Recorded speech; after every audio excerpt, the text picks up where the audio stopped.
À tant d'années passées, le souvenir des choses, bien précisément, c'est un effort. Ce que les gens ont dit, c'est presque tourner des mensonges. Faut se méfier. C'est putain le passé, ça fond dans la rêvasserie. Il prend des petites mélodies en route qu'on lui demandait pas. Il vous revient tout maquillé de pleurs et de repentir en vadrouillant. C'est pas sérieux. Faut demander alors du vif secours à la bite, tout de suite, pour s'y retrouver. Seul moyen, du moyen d'homme, bander un coup féroce, mais de pas céder à la branlette, non. Toute la force remonte au cerveau, comme on dit. Un coup de puritain, mais vite.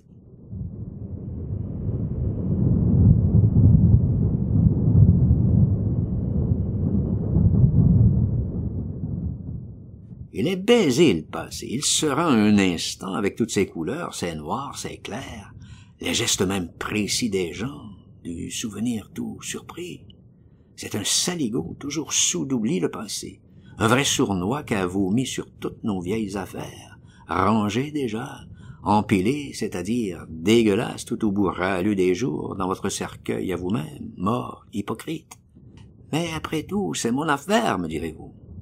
Voilà, dans la réalité, comment les choses se sont arrangées, ou plutôt défaites, une fois qu'on m'a eu ranimé, que j'ai rejoint l'hôpital.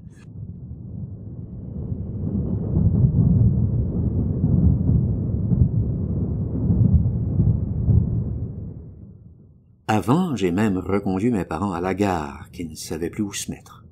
J'ai tenu quand même à y aller en vacillant jusque-là, avec Cascade qui me soutenait, qui crânait quand même sur ses deux cannes. Le curé et l'Espinasse sont partis de leur côté. Angèle, on la retrouvait plus. Elle s'est barrée vers la cuisine. Mon père, surtout, il était angoissé par ce qu'il venait d'entendre et de voir. « Viens, voyons, Clémence, viens vite !» qu'il stimulait ma mère, qui boitait presque autant que Cascade d'avoir été assise. « Viens vite, nous n'avons qu'un train à 11 heures après celui-là. » Il était plus pâle que nous tous. C'est lui qui s'est rendu compte le plus vite des choses. Moi, je bourdonnais encore trop, et Cascade, il finissait de jouer son rôle du garçon qui a peur de rien. On était obstrués par de la troupe à chaque 20 mètres. On est arrivé juste au poil au sifflet sur le quai. Alors, on n'a plus été que nous deux ensemble. C'était l'heure de rentrer au virginal secours d'Ardard. « On y va ?» j'ai demandé quand même à Cascade. « Bien sûr qu'il a fait. Tu voudrais bien que j'aille au bal? » Je dis rien.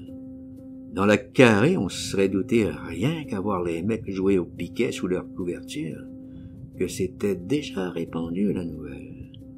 Ils se parlaient pas beaucoup ensemble, mais ils essayaient pas de nous demander des nouvelles de la ville comme d'habitude quand on en rentrait, et toujours de saloperies forcément sur les culs. Ce qu'on avait pu voir au café, dans la rue. Question de mecs si braves, après tout. Ah, rien de comme ça. C'est l'Antoine, le petit infirmier du midi, celui qui avait son plâtre près de la porte, qui m'a rencardé comme je passais pour aller pisser. Tu sais, les bourgs du corps d'armée sont venus à deux demander Cascade. C'était pour un renseignement qu'ils ont dit. Tu le savais? Tout de suite, je reviens vers Cascade et je l'écoute. Il répond rien. Ça va, qu'il fait. La nuit est venue, on a éteint le gaz.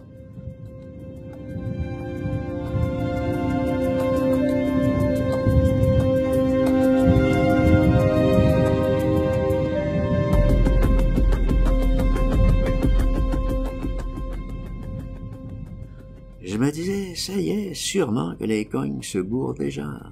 Ils vont venir au réveil pour le cueillir. J'ai entendu les cloches de 9 heures, et puis il y a eu un coup de canon pas très loin. Et puis un autre, et puis plus rien. Sauf le train habituel des roulements de camions, et puis la cavalerie et le chuchotage énorme des pieds de biffin qui montent le long des murs quand un bataillon passe. Un sifflet à la gare.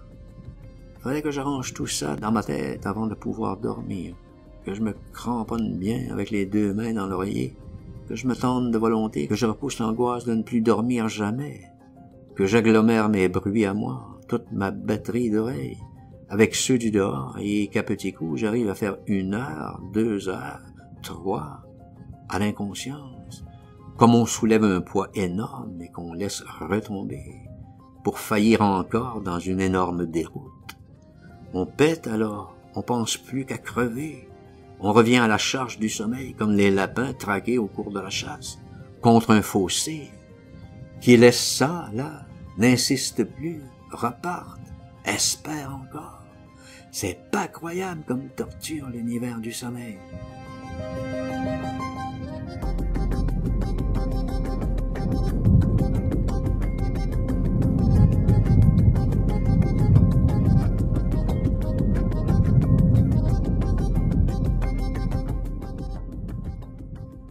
Le matin, il y a eu une accalmie, des échos d'éclatement, c'est tout. L'infirmière a apporté le jus. J'ai remarqué qu'elle a regardé Cascade pas comme à l'habitude. Sûrement qu'elle savait des choses. C'était une jeune fille du couvent.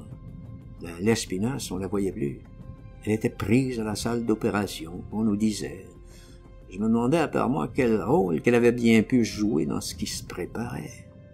Après le jus, il est allé au lavabo, Cascade, et puis il est revenu faire un piquet avec Gros Lard, qu'on l'appelait, le cardiaque qui était après le lit du gonze à gauche.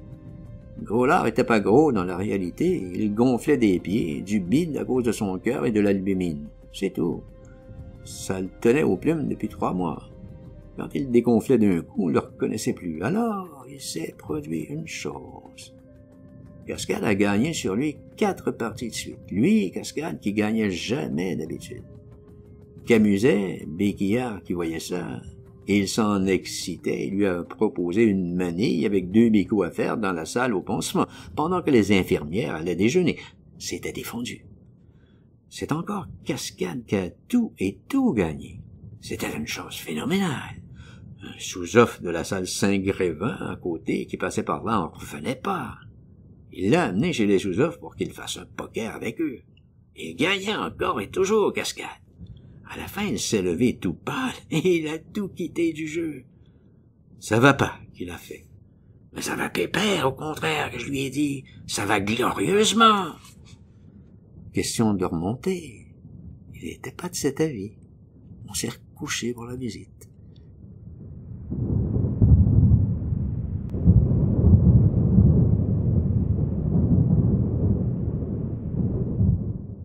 Méconnet est passé avec 2 gonzesses du dehors et un mec en civil qu'on n'avait jamais vu. Au moment où il s'arrêtait devant le lit de Cascade, c'est lui qui a demandé. « Monsieur le major, qu'il a dit, je voudrais qu'on me coupe le pied. Il me sert plus pour marcher. » Méconnet, il a eu l'air bien gêné, lui qui d'habitude refusait jamais de couper rien du tout. « Il faudra qu'on attende encore un peu, mon garçon. C'est trop tôt. » Mais c'était visible qu'il se retenait, Méconnet. Il n'aurait pas parlé comme ça d'habitude. Les autres merdeux, ils trouvaient pas ça naturel non plus de sa part. C'était tout à fait louche. Cascade, il avait fait la tentative. Il est retombé dans le plume. On sort, qu'il a proposé. On a vivement été s'en foutre une plâtrée à la cuisine. Du riz, c'était. Et puis on est sorti.